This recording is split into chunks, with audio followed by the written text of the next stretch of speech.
lo que sigue siendo un verdadero enigma es cómo se originó la vida en nuestro planeta. Hay incluso una sociedad internacional para el estudio del origen de la vida. Se han publicado muchos libros, se han hecho muchos experimentos y el problema no se ha resuelto aún.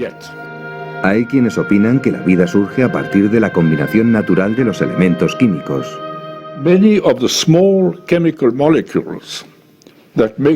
Muchas de las pequeñas moléculas químicas que componen cualquier organismo vivo surgieron espontáneamente por todo el universo. Esto ha sido revelado por estudios del espectro, de la atmósfera, del espacio y también por el análisis de cometas y especialmente de meteoritos caídos en la Tierra. Los químicos que han analizado meteoritos han encontrado en ellos cientos de moléculas útiles para la vida, como aminoácidos, azúcares o fattiácidos. Así que las piedras para la construcción de la vida han sido hechas en todas las partes del universo. ¿Será posible algún día crear vida en el laboratorio? En 1953, Urey y Miller lograron sintetizar aminoácidos. Entonces se desató una euforia porque parecía que el misterio del origen de la vida estaba a punto de ser desvelado. Sin embargo, en 1991, el propio Miller reconocía que el problema del origen de la vida ha resultado más complicado de lo que yo y muchos suponíamos. No podemos reproducir vida en el laboratorio. No sabemos cómo ocurrió. Pero si queremos una explicación científica, debemos partir del postulado de la hipótesis de que es explicable. Si empiezas postulando que algo no puede ser explicado, entonces cierra tu laboratorio.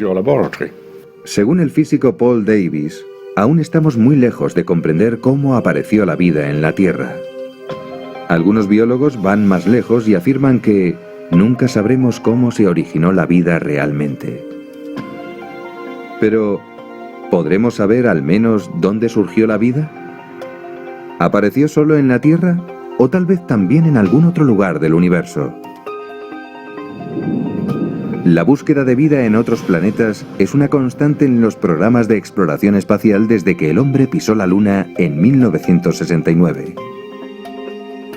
Cada vez resulta más claro que la aparición de la vida en la Tierra requirió un cúmulo de circunstancias concurrentes que excede nuestra imaginación.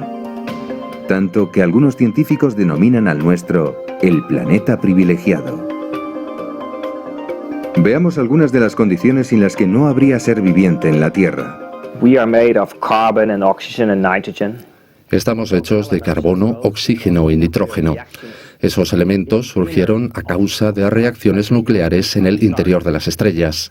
Así que ustedes y yo somos estrellados en ese sentido.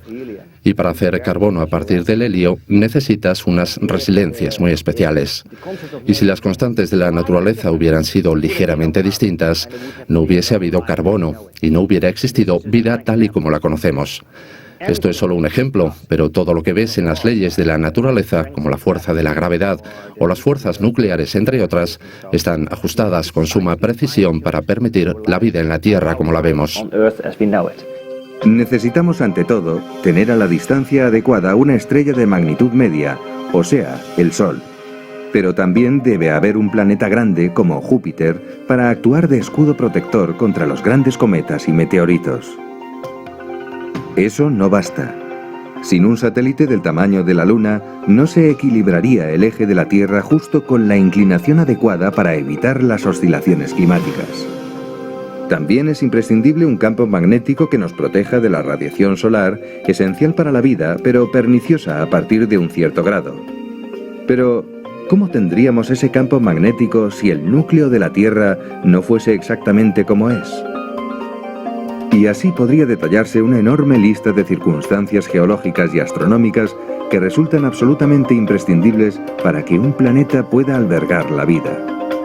Cualquier variación en esas constantes supondría la desaparición del mundo que conocemos. Cuantas más condiciones se añadan, más difícil resulta creer que la vida en este planeta es un puro conjunto de casualidades. Puedes creer eso, pero no es una explicación muy racional ni satisfactoria. Otra explicación que se ha dado es, muy bien, estamos en este feliz universo y somos los afortunados. Pero eso es quizá porque hay billones de universos ahí fuera. Para mí tampoco es satisfactorio, porque esos universos son por principio inobservables y por tanto eso no conduce más que a especulaciones.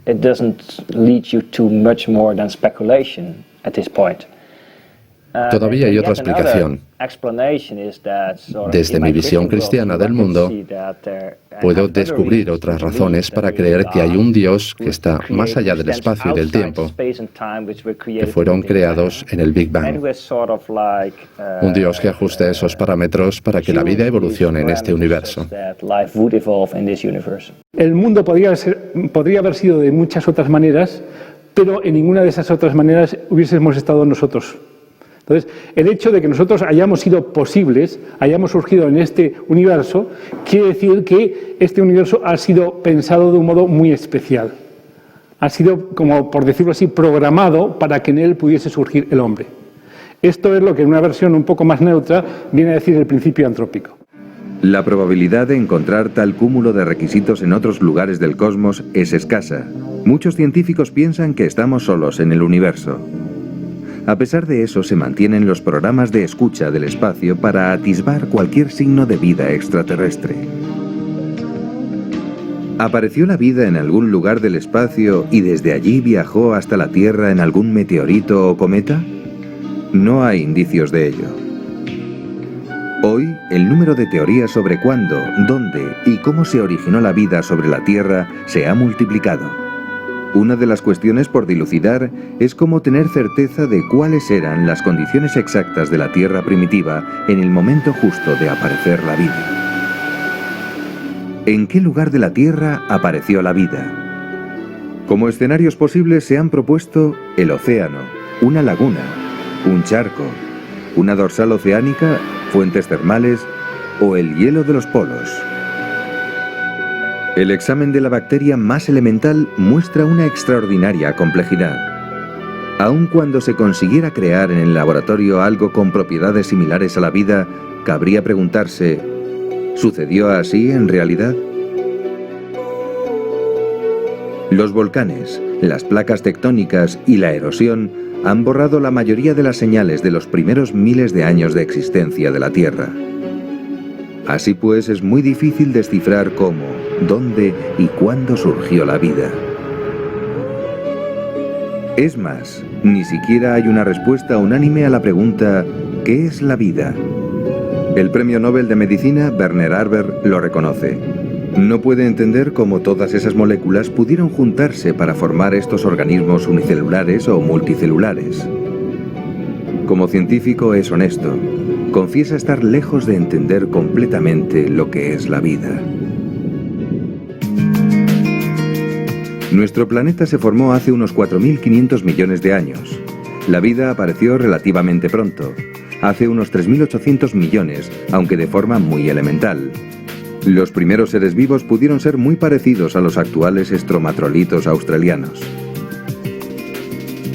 Las primeras formas de vida eran células elementales, las procariotas. No tenían núcleo. Con el tiempo, la estructura celular se volvió más compleja y desarrolló un núcleo. En ese núcleo se alberga el material genético organizado en cromosomas.